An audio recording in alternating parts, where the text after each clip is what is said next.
Olivier Lattière a repris la ferme Golinecci de ses parents à Garender. Et il nous reçoit aujourd'hui pour nous raconter un petit peu son métier. Il a plein de choses à nous montrer. Alors Olivier, on arrive.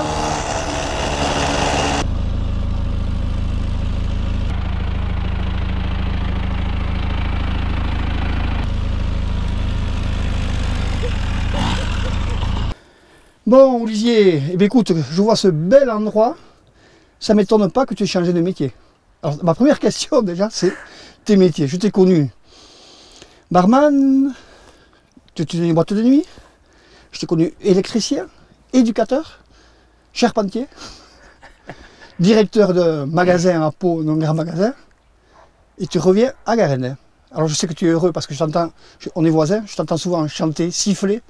Je me dis celui-là, il ne s'est pas trompé. Alors ma première question c'est pourquoi tous ces changements? Voilà, parle-moi un petit peu de cette vie là.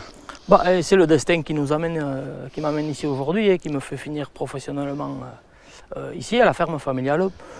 Et moi, j'ai jamais trop analysé ça, sauf une fois, j'ai fait une VAE pour m'installer, pour passer le diplôme agricole pour reprendre la ferme.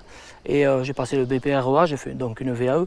Et bon, je nageais, je ne savais pas trop où j'allais, j'avais pris un conseiller, un gars au lycée agricole à Souèche. Et le gars m'a dit, en fait, je lui ai dit, voilà, bon, j'étais un peu gêné de ce parcours-là, de tous ces trucs. Et il m'a dit, non, il m'a dit, en fait, c'est un entonnoir qui t'a amené aujourd'hui à faire ce que tu vas faire. Tu as acquis une expérience commerciale pour bien acheter ou bien vendre, chose qu'on arrive aussi à faire pas mal. Et toute la partie technique, ben, aujourd'hui on travaille, on fait tout, on a fait tous nos bâtiments, on a fait, voilà, donc c'est une suite logique, c'est le destin. Cette ferme, c'est une ferme des grands-parents, ouais, de ton père, là 13 hectares. Oui, c'est une toute petite ferme. Hein. Une petite ferme, mais qui était complètement, enfin qui était traditionnelle, c'était les brebis. Ouais.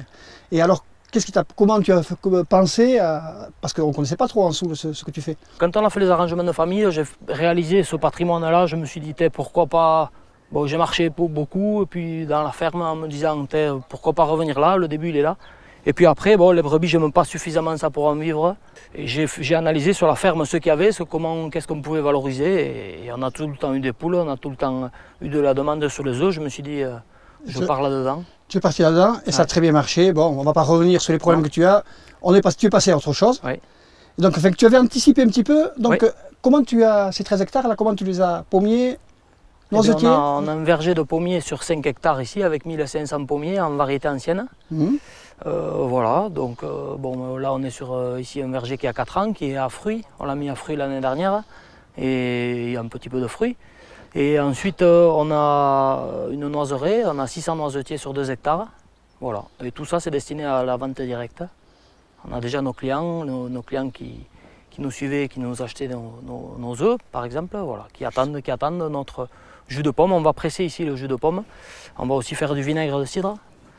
Voilà. Et on est en train d'installer un atelier de transfo, broyeur, pressoir, pasteurisateur et cuve à vinaigre.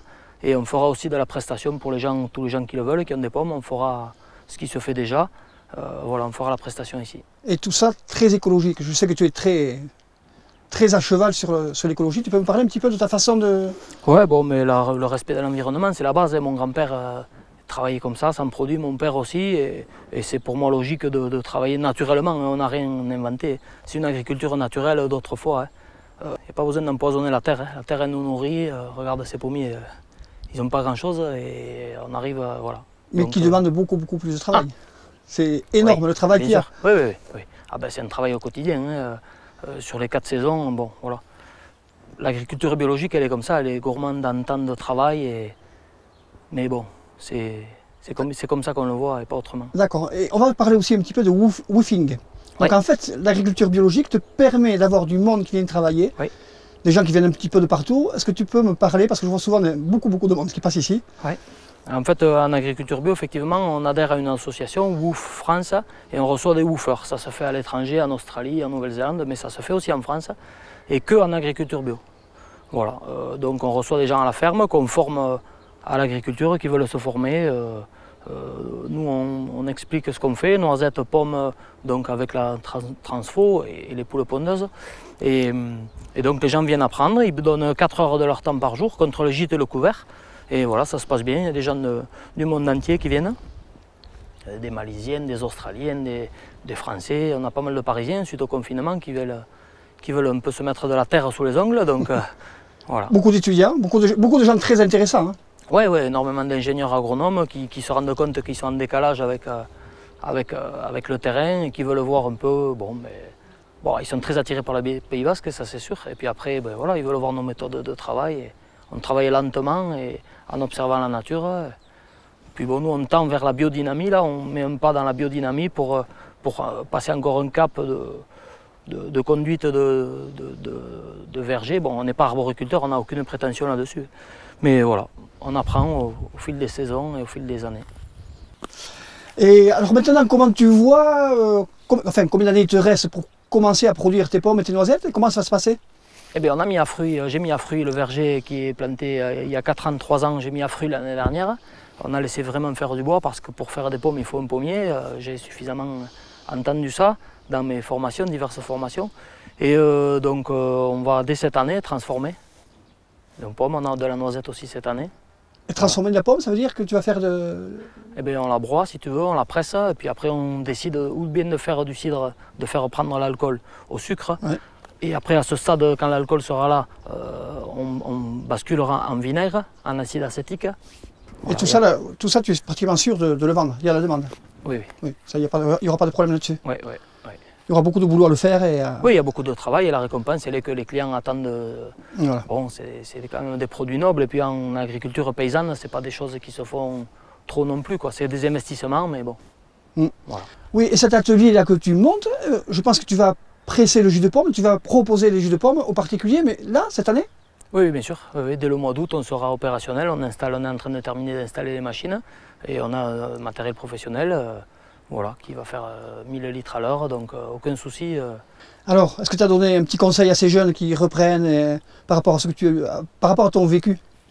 Ah ben, un conseil, il faut foncer, mais il faut réaliser que c'est un travail voilà, assidu. Bon, là, on est sur de l'arbo.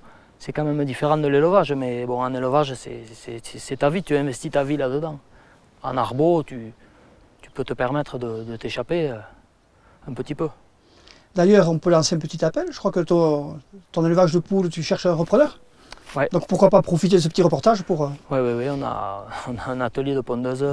Mais bon, normalement, il y a quelqu'un dessus, mais bon, voilà, on va voir si ça se finalise ou pas. Mais ouais. C'était 2000 poules? Oui, de l'eau 2400, 2800. Voilà, et donc là, toutes les machines, tout est prêt et... Oui, tout est prêt, l'atelier est là, les clients attendent que ça parce qu'il n'y a pas de petit atelier comme ça. Ok, Olive. Eh bien, écoute, merci beaucoup de nous avoir reçus et continue comme ça. Allez.